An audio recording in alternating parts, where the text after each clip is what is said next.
नमस्कार साथियों, मैं एमडी कुशवाहा स्वागत करती हूँ आप सभी का अपने यूट्यूब चैनल अंबिका वीर में।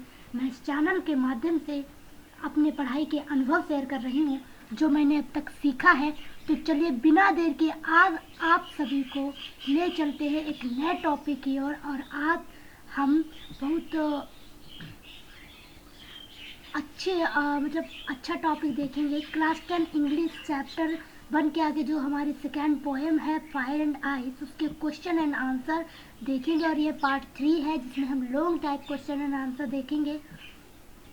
तो शुरू करने से पहले मैं आप सभी से एक छोटा सा रिक्वेस्ट करूंगी कि कृपया हमारी वीडियो अच्छी लगे तो लाइक कर दीजिएगा, दोस्तों में शेयर कर दीजिएगा और चैनल को सब्सक्राइब जरूर कर दीजिएगा। स्टार्ट करते हैं। तो हम देखते हैं क्वेश्चन 1। क्वेश्चन 1 है हमारा, what is the message of the poem fire and ice. पूछ रहा है कि मतलब जो पोएम है, कविता है फायर एंड आइस, उसका क्या संदेश है। What is the message of the poem, मतलब कविता का क्या संदेश है। फायर एंड आइस कविता का क्या संदेश है। तो थ्रू द पोएम, जो पोएम है, ठीक है, पोएम के माध्यम से, कौन सी पोएम के माध्यम से, फायर एंड आइस, ठीक है, प्रेजेंटेड, प्रस्तुत करना चाहते थे। Poet wants to give the message that desire and hatred are the two biggest enemies of man. यानी जो फायर एंड आइस कविता है उसके माध्यम से कवि जो है वो हमें एक मैसेज देना चाहते हैं। क्या, दैट की डिजायर एंड हेट्रेड, मतलब कि इच्छा और घृणा, are the two biggest enemies है। टू बिगेस्ट मतलब कि बहुत ज़्यादा, दो बड़े, मतलब बहुत ज़्यादा, सबसे ज़्यादा एनिमीज ऑफ मैन, यानी कि इंसान के शत्रु है। तो पोएम के माध्यम से कवि हमें ये संदेश देना चाहते हैं कि जो इंसान है उसके सबसे ज़्यादा, मतलब सबसे ज़्यादा जो शत्रु है वो कौन है, डिजायर एंड हेट्रेड, इच्छा और हेट्रेड। ये दोनों ही, कवि कह रहा है कि ये दोनों ही मनुष्य के सबसे बड़े दुश्मन है, सबसे बड़े शत्रु है। They can destroy the entire human race. They माने बे, कैन माने कर सकते हैं, डिस्ट्रॉय माने विनाश। द एंटायर ह्यूमन रेस मतलब कि पूरी मानव जाति का क्या कर सकते हैं, विनाश कर सकते हैं। कौन, डिजायर एंड हेट्रेड, यानी कि इच्छा और घृणा। The first of these enemies is desire, यानी कि इनमें जो सबसे फर्स्ट, पहला शत्रु अगर हम कहें तो कौन है, इज डिजायर, मतलब कि इच्छा है, ठीक है। तो first of these enemies is desire, यानी कि सबसे पहला शत्रु, इनमें से सबसे पहला शत्रु इच्छा है।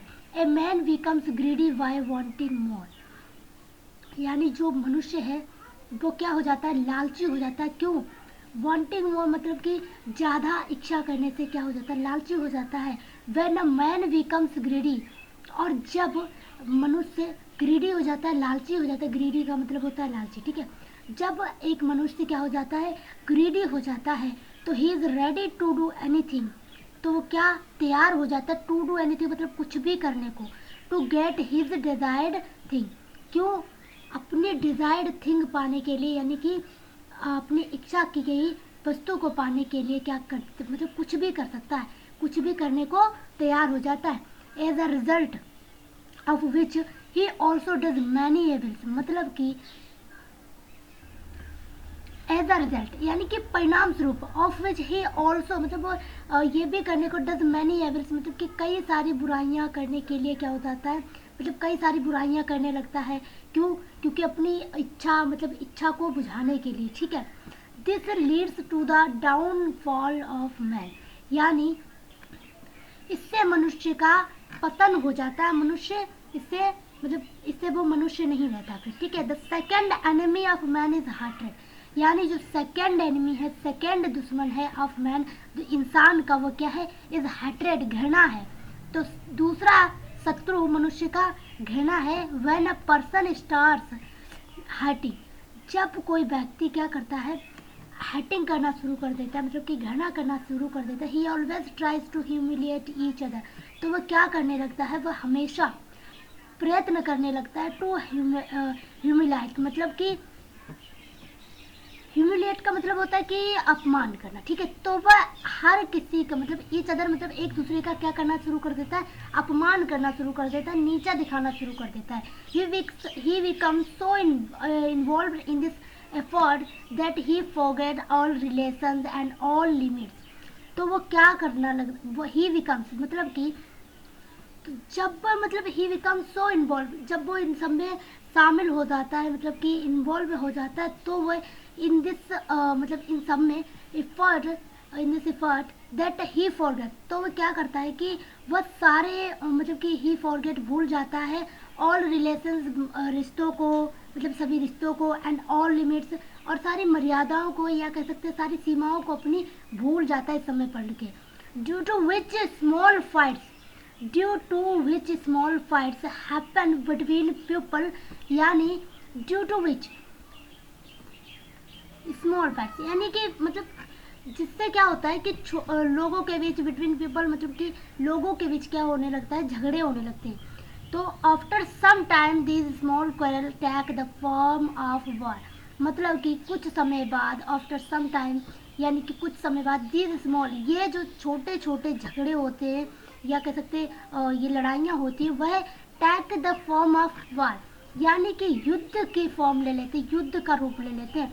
And in war there is always destruction of both people and money. तो यहाँ पर क्या होता है कि जो मतलब कि युद्ध में there is always destruction of both people and money, always destruction यानी कि विनाश, ठीक है, बोथ पीपल एंड मनी, लोगों का और पैसों का। तो युद्ध में हमेशा क्या होता है कि लोगों का भी नुकसान होता है, लोगों का भी विनाश होता है, वो भी मतलब डिस्ट्रक्ट होते हैं, और मनी भी मतलब कि धन की भी या कह सकते हैं पैसे भी, उसमें क्या होता है कि उसका भी विनाश होता है कहीं ना कहीं। तो कभी हमें ये बताना चाह रहे हैं कि जो इच्छा है और जो हेट्रेड, घृणा है, इच्छा करने से भी मनुष्य का विनाश हो सकता है, क्योंकि वह इच्छाएं सीमित होती हैं।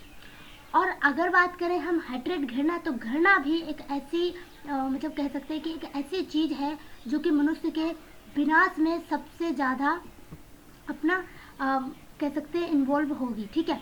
तो through the poem fire and ice presented the poet wants to give the message that desire and hatred are the two biggest enemies of man, they can destroy the entire human race. The first of these enemies is desire. A man becomes greedy by wanting more. When a man becomes greedy, he is ready to do anything to get his desired thing, as a result of which he also does many evils. This leads to the downfall of man. The second enemy of man is hatred. When a person starts hating, he always tries to humiliate each other. He becomes so involved in this effort that he forgets all relations and all limits, due to which small fights happen between people. After some time, these small quarrels take the form of war, and in war there is always destruction of both people and money, ठीक है। उसके बाद में हम देखते हैं question 2। Question 2 हमारा how will eyes be as a great and suffice for causing at the end of this exciting world. Do you agree with the poet?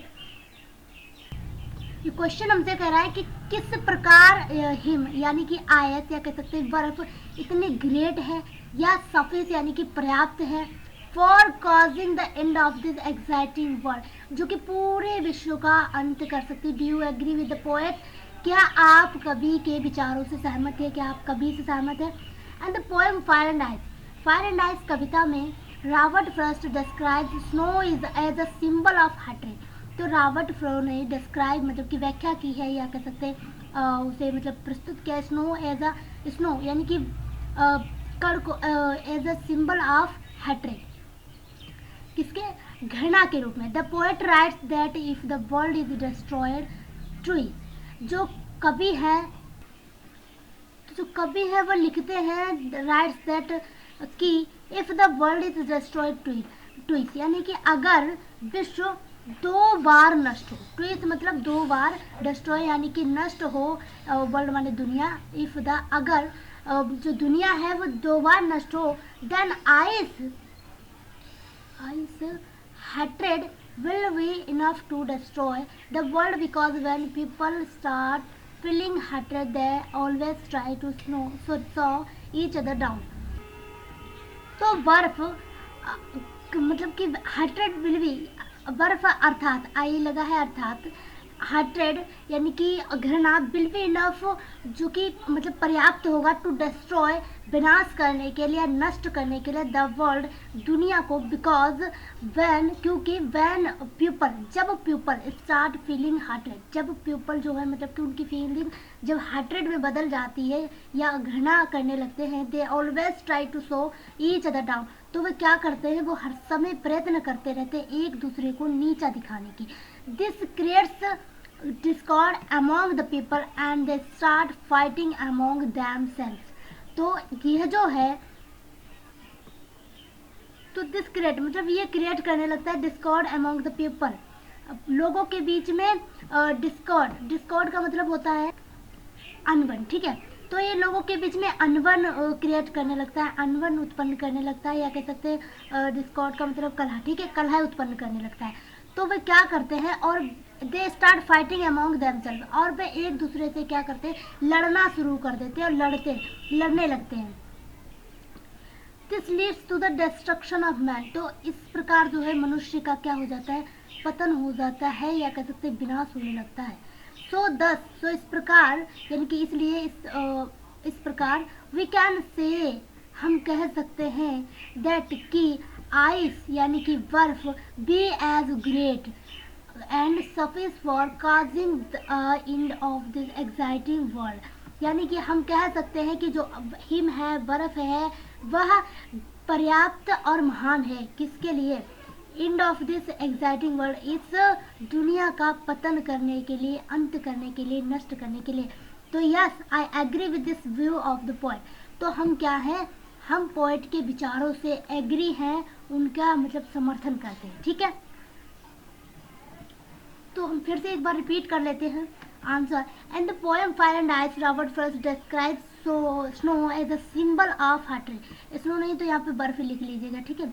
तो ice is the symbol of hatred. The poet writes that if the world is destroyed two then ice hatred will be enough to destroy the world, because when people start feeling hatred they always try to show each other down. This creates discord among the people and they start fighting among themselves. This leads to destruction of man. So thus we can say that ice be as a great and suffice for causing the end of this exciting world. Yes, I agree with this view of the poet. Clear है. तुमने long type question and answer देख लिए. अब हम इसमें MCQ भी देख लेते हैं, क्योंकि उसके बाद में हमारी जो सेंट्रल आइडिया बचेगी हम अगली वीडियो में देख लेंगे, ठीक है. तो स्टार्ट करते हैं एमसीक्यू. तो फर्स्ट एमसीक्यू है who is the poet of the poem fire and ice.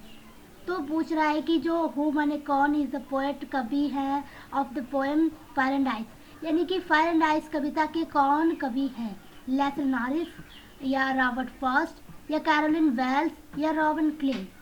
तो हम सभी को पता है कि हमारी फायर एंड आइस कविता किसने कंपोज करी है, रॉबर्ट फ्रॉस्ट ने, ठीक है. तो इसका आंसर हो जाएगा वी, यानी कि रॉबर्ट फ्रॉस्ट. क्वेश्चन 2 है हमारा what does the poet compare fire with, यानी कि जो कवि हैं उन्होंने फायर को किसके साथ कंपेयर किया है, किसके साथ तुलना की है. कंपेयर माने तुलना करना, ठीक है.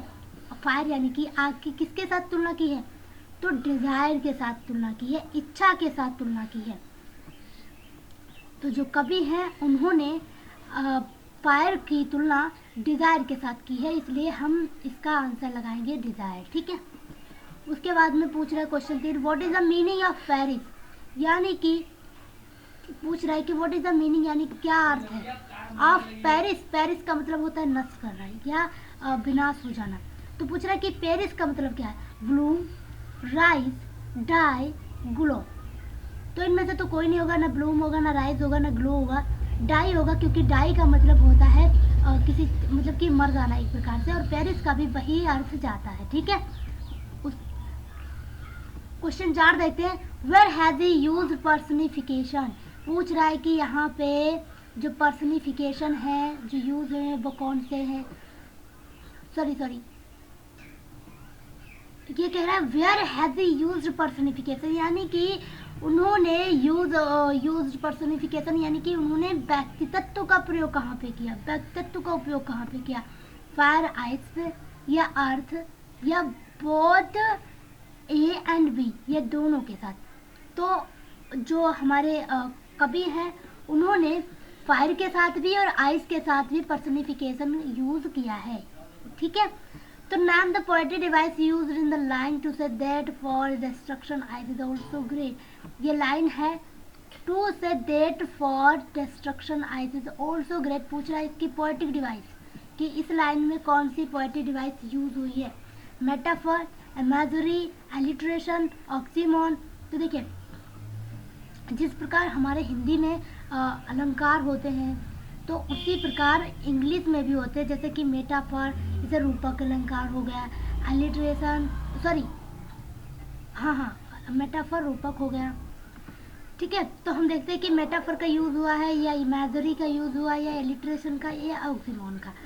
तो इस कविता इस लाइन में हमें इमेजरी लग रहा है, to say that for destruction ice is also great, यानी कि इमेजरी, ठीक है।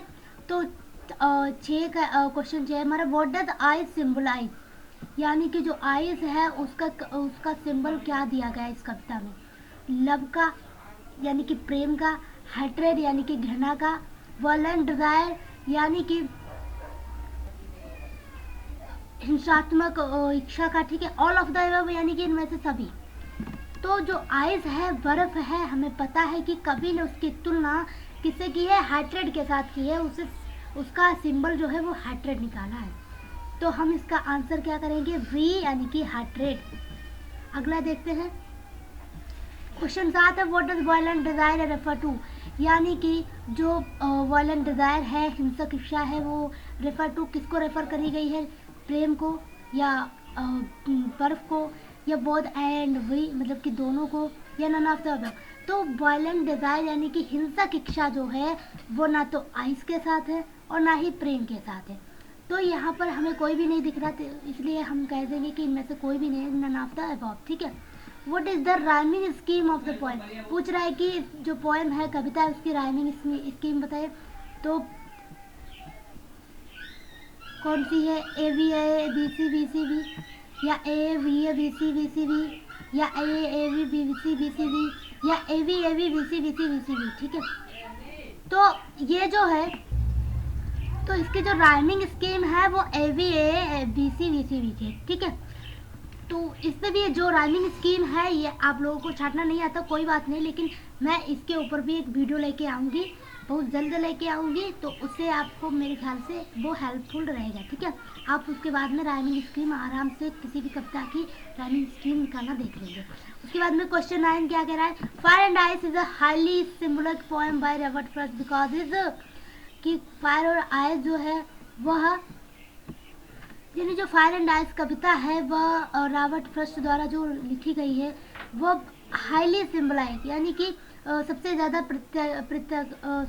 प्रतीकात्मक है, क्योंकि it uses contradicting ideas, yeah, it is a meditation about how to the earth will end, it scientific terms none of the above। तो ये जो है ये it is a meditation about how the earth will end, यानी कि जो ये है कविता, तो इस कविता में मेडिटेशन दिया है, मतलब कि ध्यान दिया है कि किसके बारे में, how the earth will and, यानी कि जो पृथ्वी है उसका अंत कैसे होगा। तो ये जो है बहुत ज़्यादा मतलब प्रतीकात्मक कविता है उनकी। क्वेश्चन 10 कह रहा है who do Robert Frost sides with, यानी जो रॉबर्ट फ्रॉस्ट है वह किसका समर्थन करते हैं या क्या, who do Robert Frost sides with, those who believes this world will end in fire, वो विश्वास करते हैं कि जो दुनिया है उसका अंत आग से होगा। Those who believes this world will end in ice, वो विश्वास करते हैं कि जो दुनिया है उसका अंत आइस में होगा, ठीक है। Those who believes this world will end in war, और वो विश्वास करते हैं कि जो दुनिया है वह दोनों मतलब दुनिया का अंत, वर्ल्ड का अंत जो है वह दोनों में होगा, नन ऑफ द इनमें से कोई नहीं। तो जो रॉबर्ट फ्रॉस्ट है वह किसका साथ देते हैं, तो इसका आंसर होगा do we believe this world will end in fire. ठीक है, तो हमारे आज long type question and answer और उसके अलावा MCQ भी कंप्लीट हुए हैं। एंड अब हम मिलेंगे अगली वीडियो में, और अगली वीडियो भी हमारी बहुत जल्द ही मिलेगी। वो एक्चुअली इस समय हमें वीडियो अपलोड करने में थोड़ी देरी हो जाती है, तो बट हम करते रहेंगे, जल्दी जल्दी अपलोड करेंगे। एंड आप सभी से मैं एक छोटा सा रिक्वेस्ट करूँगी, कृपया हमारी वीडियो अच्छी लगी तो लाइक कर दीजिएगा और दोस्तों में शेयर कर दीजिएगा और चैनल को सब्सक्राइब ज़रूर कर लीजिएगा, ताकि हमारी हर एक वीडियो, आने वाली वीडियो का नोटिफिकेशन आपको मिल सके। और मैं पूरी कोशिश करती हूँ कि मैं आप सभी के साथ वो अनुभव शेयर करूँ जो मतलब आप सभी के लिए हेल्पफुल हो। तो मिलते हैं अगली वीडियो में।